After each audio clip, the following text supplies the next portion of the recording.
Guys, welcome to cousins chapter. So ఈరోజు వ్లాగ్లో కనుక భర్త చేద్దాం అనుకున్నాను. మా అమ్మ ఎప్పటి నుంచో వంకాయలు తెచ్చినావు చెయ్యి చెయ్యి చెయ్యి అంటే ఈరోజు ఇక లేయాల్సి వచ్చింది. వంకాయలు మరీ అలా ముడతలు పడున్నాయని చెప్పేసి ఏమనుకోకండి, తెచ్చి ఒక 2-3 డేస్ అవుతుందన్నమాట, అందుకే అలా ఉంది.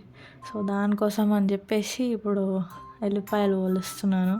దీనికి తెలుసా, పచ్చిమిర్చి, ఎల్లిపాయ ఎక్సెట్రా అంతా చాలా అథెంటిక్ తెలుగు, నార్మల్గా మనం తెలుగు కుజిన్స్లో వాడే ఇంగ్రీడియంట్సే కావాలి, అంత స్పెషల్గా ఏం అవసరం లేదు.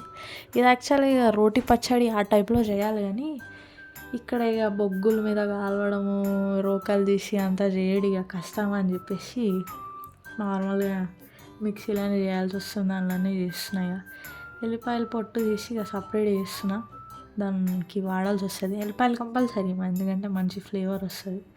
సో దాని తర్వాత ఇప్పుడు పచ్చిమిర్చి తీసుకొని దాన్ని హెడ్ టైల్ తీసేసి మధ్యలో మిడిల్లో హాఫ్ కట్ చేస్తే, అంత ఫైన్గా చాప్ చేయాల్సిన అవసరం ఏం లేదు, నార్మల్గా కట్ చేసుకుంటే అయిపోతుంది. జస్ట్ మన ఎట్లా అన్న దాన్ని నూరుతాం కాబట్టి, పచ్చడి చేస్తాం కాబట్టి మరీ అంత ఫైన్గా కట్ చేయాల్సిన అవసరం లేదు. హాఫ్ కట్ చేసుకుంటూ పోతే సరిపోతుంది. దానికి మనం ఒక 20, మీకు మరీ కారం కావాలంటే ఒక 30-50 కూడా వేసుకోవచ్చు, కానీ మేము నార్మల్గా అన్నంలోకి తింటాం కాబట్టి ఒక 20 యూజ్ చేసినట్టున్నా నేను, అంతే. 20 కూడా అది ఒక 18-17 ఉంటాయి అంతే. పచ్చిమిర్చి అన్నీ తీసుకొని హాఫ్ చూసినారు కదా, అంత నార్మల్గా ఇట్లా కట్ చేసుకుంటే అయిపోతుంది. మరి అంత పొడుగు కాదు, మరి అంత పొట్టి కాదు, నార్మల్గా కట్ చేసుకోండి. ఇప్పుడు వంకాయలు అట్లా ముదిరిపోయినాయి ఏమనుకోకండి, చెప్పినా కదా ఆల్రెడీ, తెచ్చి చాలా రోజులు అవుతుంది. మా అమ్మ ఇక లేచి ఎప్పుడు చేస్తావు అని చెప్పేసి సరే అని చెప్పేసి ఇక లేచినా చేయాల్సి వస్తుందని, దాన్ని కట్ చేసి స్లిట్స్ పెట్టుకుందాం సైడ్లలో. స్లిట్స్ ఎందుకంటే వంకాయ పేలిపోతుంది అనమాట ఫైర్ మీద డైరెక్ట్ పెడితే, అలా పేలకూడదని చెప్పేసి స్లిట్స్ పెట్టుకొని దాని లోపల మనం ఇప్పుడు ఇందాక పొట్టు తీసిన ఎల్లిపాయ ఇంకా పచ్చిమిర్చి పెట్టాలన్నమాట. 2 వంకాయలకు అలానే చేసినాయి. ఇక సైడ్లలో స్లిట్స్ పెట్టుకొని గార్లిక్ని, గ్రీన్ చిల్లీస్ని లోపల స్టఫ్ చేసుకున్నాయి.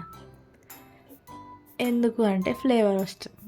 ఎందుకంటే నన్ను మళ్ళీ క్వశ్చన్ అడగకండి, ఎందుకు దాని లోపల పెట్టాలి, సపరేట్ కూడా చేసుకోవచ్చు అంటే మీకు కావాలంటే సపరేట్ కూడా చేసుకోండి. మళ్ళీ డబల్ ఎందుకు అటు ఇటు గ్రిల్ చేసేటప్పుడు కింద పడతాయి అని చెప్పేసి దాని లోపల పెట్టేసిన డైరెక్ట్.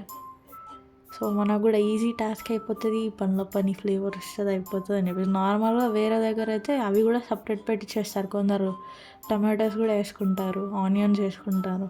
మనకి ఎంత ఓపిక ఎక్కడిది, వచ్చిన వాటిలో చేస్తే అయిపోతుంది కదా అని చెప్పేసి ఆడికే ఇంకా చేయలేక పోతున్నాం. మా అమ్మ చెయ్యి అని లేపితే లేచిన అనమాట. లేచి దానిలో స్టఫ్ చేసేసుకున్న మొత్తం సగం మిర్చీస్ కట్ చేసి దానిలో స్టఫ్ చేసుకుంటే అయిపోతుంది. నెక్స్ట్ వంకాయ ప్లస్ తోలు మీకు జల్దీ రావాలంటే దానికి ఆఫ్కోర్స్ ఆయిల్ అప్లై చేయాలి. నూనె అప్లై చేసుకోండి 2 వంకాయలకి. నేను 2 చేస్తున్నా, మీ ఇష్టం, మీరు ఎన్ని చేస్తారంటే అంత బట్టి. నార్మల్గా 2 వంకాయలు అయితే మీరు మాకు ఒక 2-3 డేస్ వస్తుంది పచ్చడి. ఫ్రిడ్జ్లో పెట్టకుండా పర్లేదు, ఎందుకంటే చింతపండు ఇస్తారు కాబట్టి జల్దీ ఖరాబ్ అవ్వదు. సో ఆయిల్ మంచిగా నీట్గా రాసేసుకొని ఇట్లా చెంకాయించాలి ఆయిల్ రాయంగానే, అదే బెస్ట్ అనమాట. లేకపోతే ఆయిల్ రాసి కూడా వేస్ట్, కొంచెం రాసుకుంటే. ఆయిల్ మంచిగా నీట్గా రాసేసుకొని స్టవ్ ఆన్ చేసుకొని, నేనైతే గ్రిల్ పెట్టుకుంటున్నా పైన. డైరెక్ట్ స్టవ్ మీద కూడా పెట్టుకోవచ్చు మీ దగ్గర గ్రిల్ లేదంటే. కొందరు బొగ్గుల మీద కూడా వేసుకుంటారు, ఇంకా ట్రెడిషనల్గా కావాలంటే బొగ్గుల మీద చేసుకున్నా పర్లేదు, ఇంకా మంచి టేస్ట్ వస్తుంది. మా దగ్గర బొగ్గులు ఇదంతా ఇక ఇప్పుడు తీసుకురావడం కష్టం అని చెప్పేసి డైరెక్ట్ గ్రిల్ పెట్టేసిన అనమాట. గ్రిల్ పెట్టి మంచిగా కాల్చుకోవాలి వంకాయలు. ఎట్లా అంటే మొత్తం మెత్తగా అయిపోవాలి, బయట బర్న్ అయి ఉండాలి, దాని స్కిన్ అంతా బర్న్ అయిపోవాలి. ఎట్లా అంటే గాల్లో తేలుతుండాలి బర్న్ అయ్యి, ఆ టైప్లో ఉంటే అప్పుడు మీకు అర్థమవుతుంది, అరే వంకాయ ఉడికింది రావే అని చెప్పేసి అప్పుడు తీసుకోవచ్చు బయటికి. సో బర్న్ అయ్యేటట్టు 2 సైడ్లలో మంచిగా మధ్యలో తిప్పుకోవాలి అటు ఇటు. లేకపోతే ఒక సైడ్ ఉడికి ఇంకో సైడ్ ఉడకకపోతే వాడు తింటాడు చెప్పండి, వాడు తినడు. మొత్తం ఉడకాలని చెప్పేసి మంచిగా బర్న్ చేసుకోండి అటు ఇటు. బర్న్ చేసుకొని అట్లా నాకైతే వంకాయలు ఉడకడానికి దగ్గర ఒక 15 minutes పట్టిందనమాట. 15 minutes పట్టింది అటు ఇటు చేసి. రెండు రెండు ఉన్నాయి కాబట్టి ప్లస్ కొంచెం పెద్దగా ఉన్నాయి. కొందరు నార్మల్ సైజుతో చిన్న వంకాయలతో చేసుకుంటే ఇంకా జల్ది అవుతుంది, కానీ అదో పెద్ద పని. అది తీసి దాని పొట్టు తీసి అది చేసి ఇది చేసి అమ్మ మన తలకాయ నొప్పి అదంతా అది అవ్వదని చెప్పేసి ఇక పెద్ద వంకాయలు పెట్టుకొని దాంతో పాడే చేస్తున్నా. అయినా ఇవే బాగుంటాయి టేస్ట్కి. అంత చిన్న చిన్నవి మనం కూర వండుకోవడానికి బాగుంటుంది, పచ్చడి బాగుంటుంది. అది దీనికి ఏమంటుంది యాక్చువల్లీ ఉంది కూడా అందుకే అనుకోండి. బైగన్ కా భర్తా, రోటి వంకాయ పచ్చడి, రోటి పచ్చడి, కాల్చిన వంకాయ పచ్చడి.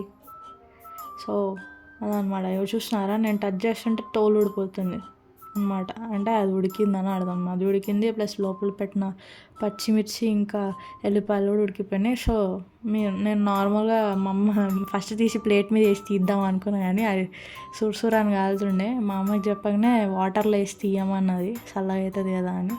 సరే అని చెప్పి ఇక 2 వాటర్లో వేసి కొంచెం చల్లబడ్డాక తీసి కటింగ్ బోర్డ్ మీద పెట్టి దాని మీద నుంచి ఇంకా పొట్టు తీసేసిన అనమాట. నార్మల్ అయితే బాగా ఎక్స్పీరియన్స్ ఉన్న వాళ్ళు డైరెక్ట్ తీసేసుకుంటారు. మనకి అంత ఎక్స్పీరియన్స్ లేదు, మనము ఇంకా స్టార్టింగ్ స్టేజ్లోనే ఉన్నాం వంటలు చేయడానికి. కాబట్టి నార్మల్గా వాటర్లో పెట్టి తీసేసిన. కొందరు ఫ్లేవర్ పోతుంది అంటుంది, కానీ ఏమో అంత ఏం అనిపించలేదు. నార్మలే ఉంది, ఫ్లేవర్ ఏం లేదు, జస్ట్ కూల్ చేస్తున్నాం అంతే కదా, ఫ్లేవర్ ఎందుకు పోతుంది. సో ఇప్పుడు చూసినారా దాని మీద పొట్టు ఎట్లా వెళ్ళిపోతుందో, రప్ప వెళ్ళిపోతుంది కదా జల్దీ.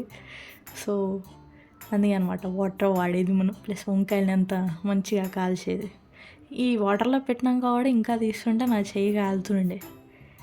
ఇది మెల్లమెల్లగా తీస్తున్నాయి, ఏం చేస్తాము, రప్ప అయిపోతుంది అని చెప్పేసి మెల్లమెల్లగా తీసుకుంటూ వస్తున్నా.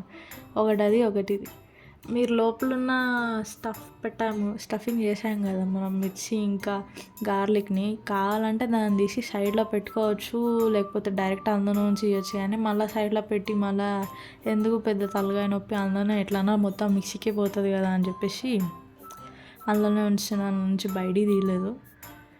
2 వంకాయలు అలానే ఇంకా మంచిగా నీట్గా తీసేసుకోండి.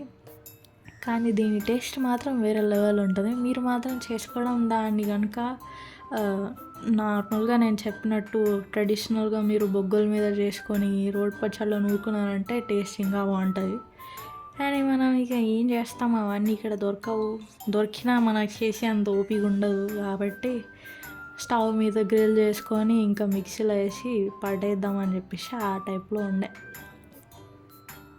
ఉండే కదా అది చేసిన. సో మొత్తం పొట్ట అంతా తీసేసిన కాబట్టి తీసేసాక ఇప్పుడు దాని తోకలు కట్ చేసేసుకుందాం. 5 తింటే బాగోలేదు మరి అని చెప్పేసి మొత్తం కట్ చేసేసుకొని వంకాయని కొంచెం చిన్న మరీ చిన్న కాకుండా పెద్ద పీస్ కాకుండా మిక్సీలో వేసినప్పుడు మీకు ఇబ్బంది కాకుండా ఇట్లా వాడు యూసే బిగ్ పీసెస్ టైప్ నోట్లోకి పోకుండా కొంచెం పచ్చడి టైప్ ఉండేటట్టు కట్ చేసుకోండి అనమాట. కట్ చేసుకొని ఇంకా దాన్ని తీసుకొని మిక్సీ జార్లో వేసేసుకుందాం. మిక్సీ వేడేసి మిక్సీ జార్లో మొత్తం ఉన్న వంకాయనంతా వేసేద్దాం. ఇలా పచ్చిమిర్చి గార్లిక్ ఆల్రెడీ వేసాం కాబట్టి పర్లేదు. ఒకవేళ మీకు ఇంకా కారం కావాలంటే you can add more mirchis if you want.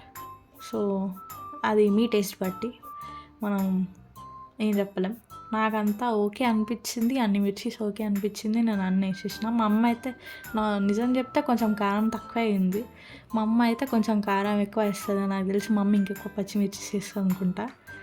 So దాంట్లోనే ఇప్పుడు కొంచెం పుదీనా వేద్దాము, కొంచెం ధనియా ఏమంటారు, కొత్తిమీర, పుదీనా అండ్ కొత్తిమీర.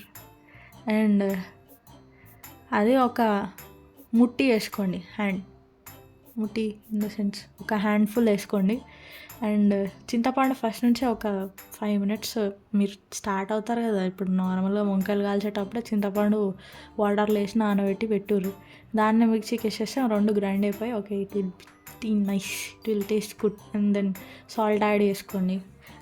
కొంచెం యాడ్ చేసుకోండి, ఎందుకంటే సాల్ట్ ఎక్కువ అయిపోతుంది. మళ్ళీ కావాలంటే తర్వాత తాలింపు వేసేటప్పుడు మీరు టేస్ట్ చూసినప్పుడు యాడ్ చేసుకోవచ్చు. కానీ మిక్సీ పట్టేటప్పుడు ఎక్కువ సాల్ట్ వేసుకుంటే అది మనం చెప్పలేము, అది మన చేతిలో లేదు. ఎంత ఎక్కువ అవుతుంది తక్కువ అవుతుంది అని చెప్పేసి అది మన చేతిలో ఉండదు అది. సో సాల్ట్ మాత్రం చూసి యాడ్ చేసుకొని ఇక మిక్సీ పట్టేసుకొని ఎట్లా అంటే మెత్తగా గ్రైండ్ అయిపోవాలి. కొందరు ఇంకా చింతపండు వేస్తే దంగదు కదా అంటారు, ఏమో మళ్ళీ నాకు మాత్రం ఎప్పుడు వేసినా అది జల్దే మిక్సీ గ్రైండ్ అయిపోతుంది. ఏమో మరి నా మిక్సీ అట్లుందో లేకపోతే నేను అట్లా పడతాను నాకు తెలియదు. ఇది వంకాయ పచ్చడి అని కొంచెం గ్రీనీ అనిపిస్తుంది పుదీనా పచ్చడి, బట్ ఇది వంకాయ పచ్చడి ఉంది. రోడ్ పచ్చడిలో దంచితే మాత్రం మీకు కలర్ వేరేగా వస్తుంది, కాకపోతే మనం మిక్సీలో పట్టాం కాబట్టి ఇంకా లీవ్స్ అన్నీ కలిసిపోయి అట్లా గ్రీన్ అయిపోయింది. సో ఇప్పుడు ఒక కడాయి పెట్టుకొని అందులో ఒక 3 to 4 టేబుల్ స్పూన్ మీ ఇష్టం, ఇక మీరు ఎంత ఆయిల్ తింటే అంత. మేము ఎక్కువ వేసుకుంటాం కాబట్టి ఎక్కువ ఆయిల్ వేసుకున్నాం, మీరు తక్కువ వేసుకుంటే తక్కువ. ఒకవేళ మీరు గీ తింటా అంటే గీలో కూడా తాలింపు పెట్టుకోవచ్చు, కానీ మనకి గీ అంటే అస్సలు పడదు కాబట్టి మనం ఆయిల్లో తాలింపు వేసుకున్నాం. సో కడాయిలో ఆయిల్ పెట్టి ఆయిల్ వేడయ్యాక అందులో కొంచెం మస్టర్డ్ సీడ్స్, ఇక తాలింపు వేసేటివి ఉంటాయి కదా బేసిక్స్, ఏంటి అది జీలకర్ర ఆవాలు, కొంచెం ఎండుమిర్చి. నేను తక్కువ వేసుకుంటున్నాను, నాకు తెలియదు కాబట్టి. నార్మల్ అయితే మంచిగా కొందరు దాన్ని వేసుకోరు. ఎండుమిర్చి, కరివేపాకు, కొందరు పచ్చిమిర్చి వేసుకుంటారు, ఆనియన్స్ వేసుకుంటారు, వాళ్ళ ఇష్టం. ఇంకొందరు ఇంగువ కూడా వేసుకుంటారు, అది ఇంకా వాళ్ళ ఇష్టం. కొంచెం తాలింపు వేగినాక మంచిగా వేడి వేగాలి. తాలింపు మంచిగా వేగినాక అందులో మనం గ్రైండ్ చేసి పట్టుకున్నాం కదా ఎగ్ ప్లాంట్, దాన్ని వేసేసేయండి, పచ్చడిని వేసేసి కొంచెం మిక్స్ చేసుకోండి. అంటే కొంచెం పచ్చడి వేడి అవ్వాలన్నమాట. మనం చల్లగాక మిక్సీ పెట్టినాం, సో కూల్ అయిపోయి ఉంటుంది. కానీ మళ్ళీ ఆయిల్ అది వేసి కొంచెం మగ్గాలి, కొంచెం వేడి అవ్వాలి. నేను టేస్ట్ చేసి చూసినా కొంచెం ఉప్పు తక్కువ అనిపించింది, అందుకే మళ్ళీ కొంచెం ఉప్పు వేసుకున్నా. మీరు కూడా టేస్ట్ చేసి చూస్తే ఇంకొంచెం ఉప్పు తక్కువ అనిపిస్తే మీరు అది కూడా యాడ్ చేసుకోవచ్చు. లేదా మాకు ఇంతే ఓకే అది ఇది అంటే ఓకే, కానీ ఉప్పు మాత్రం చూసేసుకోండి, ఎందుకంటే చాలా ఎక్కువ అయిపోతుంది కొంచెం వేసుకుంటే. సో జాగ్రత్తగా చూసేసుకోండి. అండ్ అయిపోయినాక బంద్ చేసేయండి స్టవ్, అంతే, ఏముంది. దీని మాత్రం వేడి అన్నంలో తింటే మాత్రం స్వర్గంగా అనిపిస్తుంది. మా మమ్మీ డాడీ నెయ్యి తింటారు కాబట్టి వాళ్ళు మళ్ళీ ఎక్స్ట్రా నెయ్యి యాడ్ చేసుకున్నారు. మనం అంత తినాం కాబట్టి డైరెక్ట్ పచ్చడితోనే తినేసిన అనమాట. సో ఇప్పుడు ప్లేట్లో మంచిగా మా అమ్మ అప్పుడే అన్నం వండే వేడిగా అన్నం వేసేసుకొని కొంచెం పచ్చడి వేసుకొని ఆనియన్స్ పెట్టుకున్నాను. నాకు ఆనియన్స్ అంటే ప్రాణం. అంటే పచ్చడిలోనే వేయొచ్చు కదా ఆనియన్స్ అంటే, మా అక్క ఆనియన్స్ తినదు అనమాట. సో అట్లా అని చెప్పేసి ఇక పచ్చడి లేకుండా సైడ్కి సపరేట్గా కట్ చేసి పెట్టుకున్నా. ఒక్కొక్క ముద్ద పచ్చడి కలుపుకుంటూ ఆనియన్ కొంచెం అట్లా పెట్టుకొని, ఉల్లిగడ్డ పెట్టుకొని నోట్లో పెట్టుకుంటే మాత్రం స్వర్గంగా అనిపిస్తుండే.